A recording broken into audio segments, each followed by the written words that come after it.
متفقہ قرارداد آج ایوان میں منظور کر لی گئی ہے۔ اپوزیشن لیڈر معین ریاض قریشی نے یہ بھی مطالبہ کیا کہ ہمارے جو گرفتار رہنما ہیں انہیں رہا کیا جائے۔ ہمارے سپوت موت کو ماتھے کا جومر سمجھتے ہیں جبکہ ان کی افواج موت کے نام سے خوفزدہ رہتی ہے۔ تاریخی کامیابی نے اقوام عالم میں پاکستان کا نہ صرف وقار بلند کیا بلکہ اس کو عالمی سفارتکاری میں نمایاں مقام عطا کیا۔ آج پنجاب اسمبلی کے خصوصی اجلاس میں مارکہ حق کے حوالے سے ایک خصوصی قرارداد متفقہ طور پر منظور کر لی گئی ہے۔ یہ قرارداد وزیر خزانہ و پارلیمانی امور میاں مجتبیٰ شجاع الرحمان نے ایوان میں پیش کی۔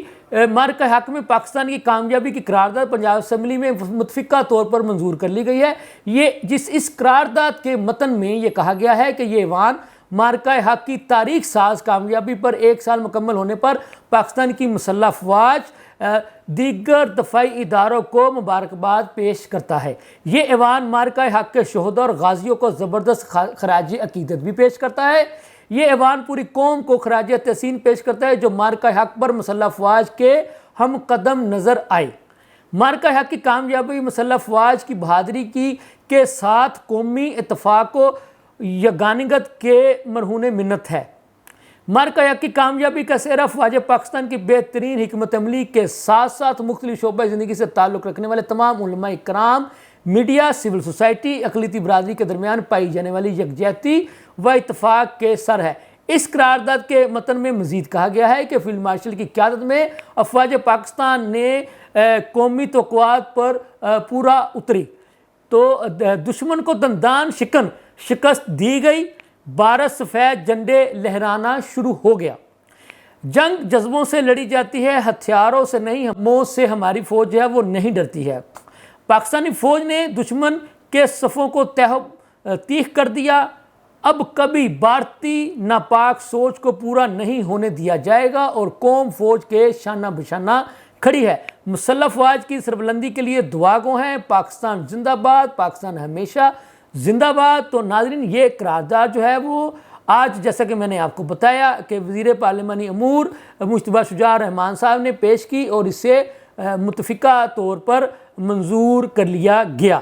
تو ناظرین، جیسا کہ میں نے آپ کے اس قرارداد کے چیدہ جو ہے وہ باتیں بتائیں، مزید بھی آپ کو بتاتا چلتا ہوں کہ اس قرارداد میں جو کہا گیا کہ اس تاریخی کامیابی کا پس منظر یہ ہے کہ بھارت نے 22 اپریل 2025 کو پہلگام کے فاسٹ فلیگ آپریشن کو جواز بناتے ہوئے 6 اور 7 مئی 2025 کی درمیانی شب پاکستان پر بزدلانہ حملہ کر کے اس غیور قوم کو للکارا تھا۔ اس حملے میں خواتین اور بچوں سمیت معصوم شہریوں کے ساتھ ساتھ مساجد اور مدارس نیز آبی ذخائر کو بھی نشانہ بنایا گیا۔ بھارتی جاریہ نے نہ صرف خطے بلکہ عالمی امن کو شدید خطرے سے دوچار کر دیا تھا۔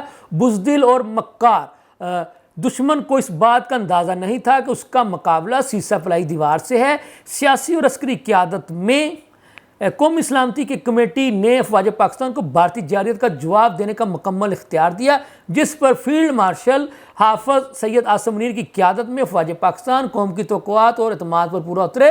مسلح افواج کی جانب سے دشمن کو جواب دیا گیا اور وہ سفید جھنڈے لہرانے پر مجبور ہو گیا اور پاکستانی قوم کو اللہ نے اس عظیم شان فتح کا تحفہ دیا۔ دشمن یہ بات بھول گیا تھا کہ جنگ جذبوں سے لڑی جاتی ہے، ہتھیاروں سے نہیں۔ دشمن فوج اور ہماری فوج میں بنیادی فرق یہ ہے کہ ہمارے سپوت موت کو ماتھے کا جومر سمجھتے ہیں جبکہ ان کی افواج موت کے نام سے خوفزدہ رہتی ہے۔ یہ ایوان پاک فضائیہ کے ان شہیدوں کو بھی زبردست خراج تحسین پیش کرتا ہے کہ جنہوں نے نہ صرف دشمن کا رافیل طیاروں کا تکبر خاک میں ملا کر دھول چاٹنے پر مجبور کر دیا بلکہ ان کی ایئر بیسز تباہ کر کے پاکستانی قوم کے دل جیت لیے۔ ان شہیدوں نے مادر وطن کے دفاع میں بہادری کی بے نظیر مسائل قائم کی اور دشمن کی صفوں کو تہ و تیخ کرتے ہوئے بخیر و عافیت واپس پہنچے۔ مارکہ حق نے یہ بھی ثابت کیا کہ جس طرح پاکستان کی مسلح افواج بری، بحری اور فضائی سرحدوں کی محافظ ہے، اسی طرح عوام، حکومت، پارلیمان، سیاسی جماعتیں، میڈیا اور سول سوسائٹی وطن عزیز کی نظریاتی سرحدوں کی محافظ ہیں۔ اس تاریخی کامیابی نے اقوام عالم میں پاکستان کا نہ صرف وقار بلند کیا بلکہ اس کو عالمی سفارتکاری میں نمایاں مقام عطا کیا، جس کی مثال مشرق وسطیٰ کے حالیہ تنازع میں اس کا وہ مصالحتی اور ثالثی کردار ہے جس کی وجہ سے دنیا ایک بڑی تباہی سے محفوظ رہی۔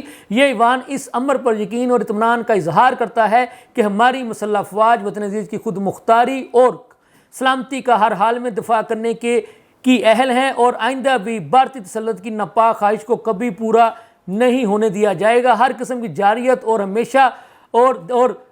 اور دہشت گردی کے خلاف پوری قوم متحدہ اور اپنی افواج کے شانہ بشانہ کھڑی ہے اور کھڑی رہے گی۔ یہ ایوان پاکستان اور اس کی مسلح افواج کی ہمیشہ سربلندی کے لیے دعا گو ہے۔ پاک افواج زندہ باد، پاکستان ہمیشہ زندہ باد۔ تو ناظرین، یہ متفقہ قرارداد آج ایوان میں منظور کر لی گئی ہے۔ اس دوران اپوزیشن لیڈر جو ہیں وہ تحریک انصاف کے، انہوں نے بھی اظہار خیال کیا، انہوں نے بھی کہا یہ ملک بھی ہمارا ہے، یہ فوج بھی ہماری ہے، اور ہم اپنے ملک کے ساتھ بھی کھڑے ہیں، اپنی فوج پاکستان کے بھی ساتھ کھڑے ہیں۔ ساتھ ہی ساتھ اپوزیشن لیڈر معین ریاض قریشی نے یہ بھی مطالبہ کیا کہ ہمارے جو گرفتار رہنما ہیں انہیں رہا کیا جائے، اور ساتھ ہی ساتھ اپوزیشن لیڈر نے یہ بھی بڑا مطالبہ کیا کہ 9 مئی کے واقعات کی انکوائری جو ہے وہ کروائی جائے، تاکہ صاف شفاف طریقے سے جو انکوائری سامنے ہے اس میں پتہ چل سکے کہ کن لوگوں کی وجہ سے یہ 9 مئی کا واقعہ رونما ہوا تھا۔ تو ناظرین، یہ آج کا چونکہ ایک خصوصی اجلاس 1 پوائنٹ ایجنڈے پر تھا، یعنی مارکہ حق پر۔ آپ کو پتہ ہے کہ جو 1 سال مکمل ہوا ہے، کہ جیسے میں نے آپ کو پوری ڈیٹیل بتائی کہ 1 سال پہلے کیسے جو پاکستان کا ازلی دشمن بھارت ہے اس نے پاکستان پر جنگ مسلط کرنے کی کوشش کی، اور پاکستان نے جب اس جنگ میں جشن یعنی کامیابی حاصل کی تو اس کے جشن کے سلسلے میں آپ کو پتہ 3 روزہ تقریبات منعقد کی گئیں، اور آج 11 مئی کو پاکستان کا ایک خصوصی اجلاس بھی رکھا گیا تھا، اور اس اجلاس میں جو متفقہ طور پر قرارداد منظور ہوئی ہے، میں نے وہ قرارداد بھی آپ کو جو ہے وہ شروع سے لے کے آخر تک پڑھ کر سنا دی ہے۔ اس کے ساتھ ہی مجھے اجازت دیں، اللہ حافظ۔